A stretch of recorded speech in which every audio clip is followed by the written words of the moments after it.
ఈరోజు మన అనంతపురం జిల్లా కుంభిగనూరు, నాగేపల్లి, దర్గాహునూరు గ్రామాల్లో ఉన్నటువంటి ఇసుక మేటలు వేసిన ప్రాంతాలన్నింటినీ పరిశీలించడం జరిగింది. అలాగే ఈ గ్రామాల్లో ఉన్నటువంటి రైతులందరితో కూడా ప్రత్యక్షంగా సమావేశంగా ఏర్పడి వాళ్ళ సూచనలు, వాళ్ళు ఇంతకు ముందు ఇసుక మేటలు వేసిన వాళ్ళ పొలాల్లో ఏమేం చేశారు, ఏం చేస్తే సక్సెస్ఫుల్ అయింది. ఇప్పుడు ఫర్ ఎగ్జాంపుల్ దర్గాహునూరు గ్రామంలో సపోటా పండించి మునగతోట వేసి రామాంజనేయులు గారు అనే రైతు ఆదాయం సంపాదిస్తున్నారు. అలాగే మనకు నాగేపల్లి, తుంబిగనూరు గ్రామంలో కొన్ని చోట్ల రేగు పండ్లు నాటి, అలాగే మనకు సన్ఫ్లవరు, గ్రౌండ్నట్ ఇవి నాటి వాళ్ళు కొంత ఆదాయం వరకు పెంపొందించుకుంటున్నారు.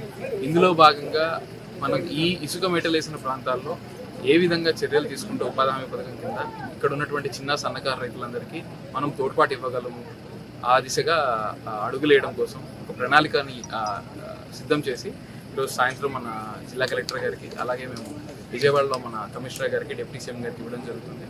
తద్వారా ఈ ఇసుక మేటలు ఈ తరానికి ఆగిపోయే విధంగా రాబోయే తరాలన్నీ ఇక్కడ సాధారణ వ్యవసాయము లేకపోతే ఇతరేతర హార్టికల్చర్ కానీ అటువంటి యాక్టివిటీస్ చేసుకునే విధంగా, వాళ్ళ జీవన ప్రమాణాలు పెంపొందే విధంగా ఉపాధి హామీ పథకం ద్వారా అయితేనేమి, లేకపోతే ఇతర స్కీమ్స్ ద్వారా అయితేనేమి వాళ్ళకి ఇవ్వాల్సిన తోడ్పాటు ఏంటి, ఆ విధంగా ఆ దిశగా చర్యలు తీసుకోవడానికి ఈరోజు విజిట్ చేయడం జరిగింది.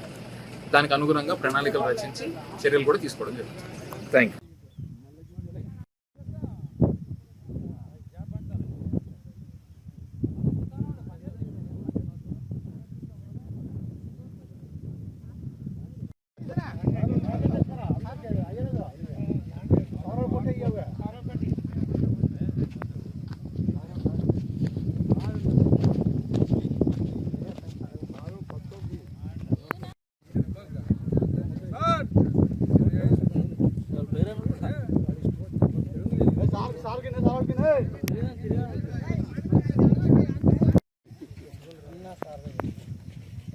క్యారెక్టర్